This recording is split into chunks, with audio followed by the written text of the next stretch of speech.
हम शिक्षा मंत्री का पद नहीं संभाल सकते, तो सर प्लीज आप इस्तीफा दे दीजिए, वो बेहतर रहेगा, क्योंकि दिल्ली का हर पेरेंट परेशान हो रहा है। एटलीस्ट मैनेजमेंट आके पेरेंट्स से बात करे।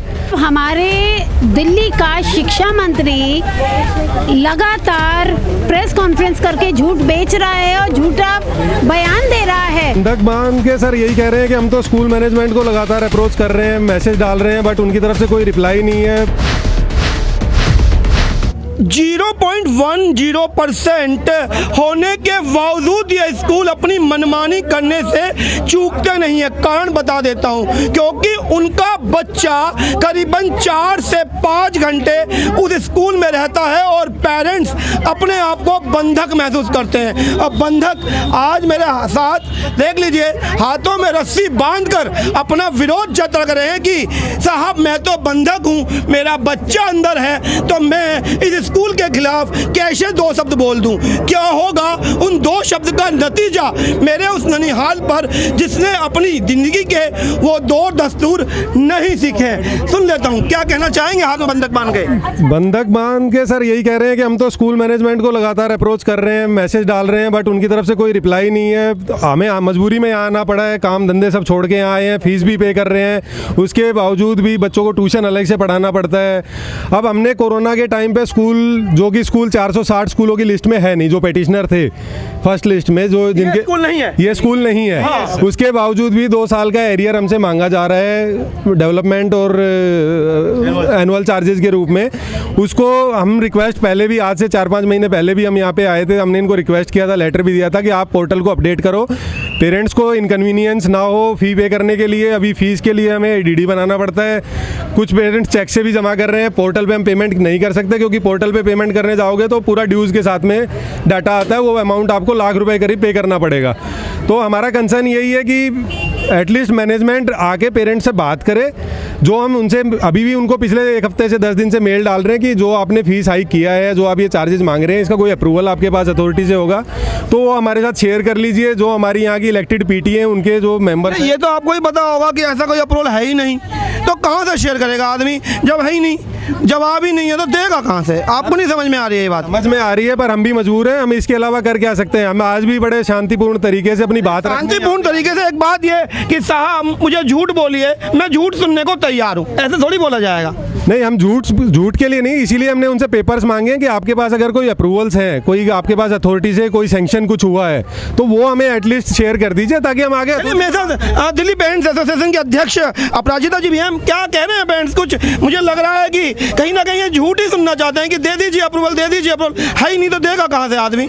देखिए अजय जी, प्रॉब्लम ये है, जब हमारे दिल्ली का शिक्षा मंत्री लगातार प्रेस कॉन्फ्रेंस करके झूठ बेच रहा है और झूठा बयान दे रहा है, तो पेरेंट्स भी क्या लग रहा है कि झूठ ही मिल जाए। एग्जैक्टली, तो पेरेंट्स हैं कि चलो झूठों की दुकान खुल गई है, तो आप झूठ ही बता दीजिए। कल का आप उनका बयान सुन लीजिए, उन्होंने बोला किसी भी स्कूल को फीस बढ़ाने की परमिशन नहीं दी। वो ऐसे महारथी हैं, इतने तसल्ली से झूठ बोल रहे हैं, और दिल्ली कोई बहुत बड़ी नहीं है। अगर भारत का नक्शा उठा के देखेंगे, एक बिंदु के बराबर भी नहीं है। दिल्ली यहाँ से शुरू होती है, वहाँ खत्म हो जाती है।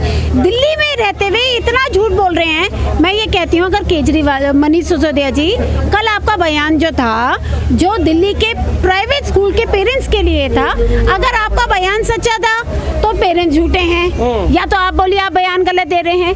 दूसरी बात, अब आते थे आज इस स्कूल के मुद्दे पर। मोटी मोटी मैं बात बताऊं, इस स्कूल को परमिशन नहीं है एनुअल एंड डेवलपमेंट चार्जेस लेने की, क्योंकि ये 470 स्कूल में नहीं है, 460 स्कूलों की लिस्ट में नहीं है पिटिशनर्स की। अब ये स्कूल एरियर के नाम से पैसा ले रहा है। दूसरी बात, इस साल भी स्कूल ने फीस बढ़ा दी। मैं इस साल वर्ड यूज कर रही हूँ और भी लगाया है। मेरे पास जो चार्ट है आपको बताऊं, 20-21 में भी इस स्कूल ने फीस बढ़ा दी थी, जबकि 18 अप्रैल का ऑर्डर, 28 अगस्त का ऑर्डर, सारे ऑर्डर साफ साफ ये कह रहे थे कोई भी स्कूल किसी भी लैंड पे बना हो वो फीस नहीं बढ़ाएगा। और इस स्कूल ने ये देखिए 19-20 में जहाँ पे 15,750 दे रहा था पेरेंट, वहाँ 16,503 देना था। कोविड-19 के अंदर, कोविड-19 में ये यस, कोविड-19 में इसने फीस बढ़ा दी। ये ऐसा कौन सा स्कूल है फीस बढ़ा रहा है? अब आप ये बताइए, यहाँ कितने पेरेंट्स खड़े हुए हैं? ये सब इसीलिए आए हैं क्योंकि गलत ये मनमानी फीस नहीं देना चाहते। दूसरा, अब चले हम थोड़े नंबर्स और आंकड़ों की बात करते हैं, क्योंकि मुझे नंबर्स पे बात करना बहुत अच्छा लगता है। ये school tuition fees, annual charges के अलावा करंट ईयर की अगर मैं चलिए बात करते हैं, जिसमें स्कूल पैसे ले सकता है, बट स्कूल के कुछ हेड्स हैं, e learning, health and hygiene, NIE, web fees.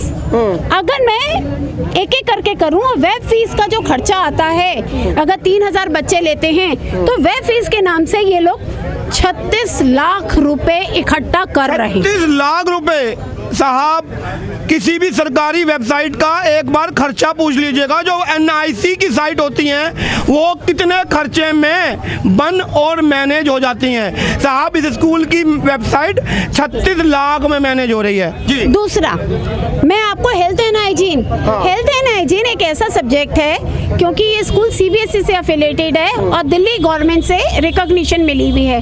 तो हेल्थ एंड हाइजीन जो पार्ट आता है वो बेसिक एमिनिटीज में आता है। बच्चे की स्कूल में साफ सफाई की सुविधा देना, साफ पानी देना, यस इनकी जिम्मेदारी है। हेल्थ एंड हाइजीन एक ऊपर से हेड लगा दिया है जिसका कलेक्शन अगर 3000 बच्चों का देखो, सैनिटाइजर किसने लगाया कि उन्होंने सैनिटाइज भी करना है हाथों को, बट एक बच्चे लेकर 72 लाख रुपए हेल्थ एंड हाइजीन का हर साल मोटा मोटी ये कलेक्ट कर रहे हैं। जो बेसिक एमिनिटीज हैं जिसका देना इनकी जिम्मेदारी और बच्चों का हक, उसके लिए भी 72 लाख रुपए वसूल लिए।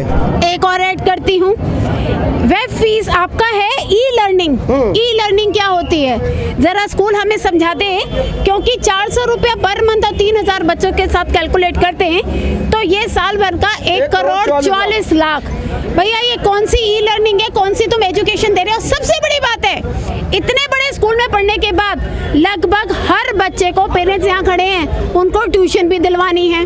तो आप ये बताइए ये कौन सी एजुकेशन है जो स्कूल में आप दे नहीं पा रहे, ट्यूशन से ही पूरी हो रही है? अगर ट्यूशन से ही पूरी होनी है, हम इतना पैसा क्यों दें?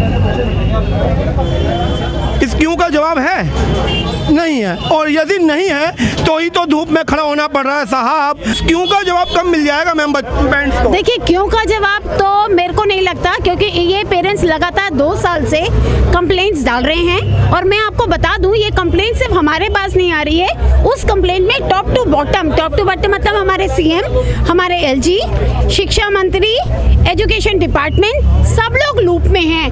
अब हमारे शिक्षा मंत्री ये बता दें कि वही वाली बात, पेरेंट्स या तो झूठ बोल रहे हैं। अगर तुम शिक्षा मंत्री का पद नहीं संभाल सकते तो सर प्लीज आप इस्तीफा दे दीजिए, वो बेहतर रहेगा, क्योंकि दिल्ली का हर पेरेंट परेशान हो रहा है। चलिए, ये थे मेरे साथ अपराजिता जी गौतम, जो कि दिल्ली अभिभावक संघ की दिल्ली अध्यक्ष हैं और लगातार अभिभावकों की आवाज़ को बहुत ही लॉजिकली उठाती रहती हैं और धन्यवाद देता हूं। लेकिन बात यह है कि कब जाकर ये अभिभावकों को उनका अधिकार मिल पाएगा, ये एक अभी भी बड़ा सवाल है।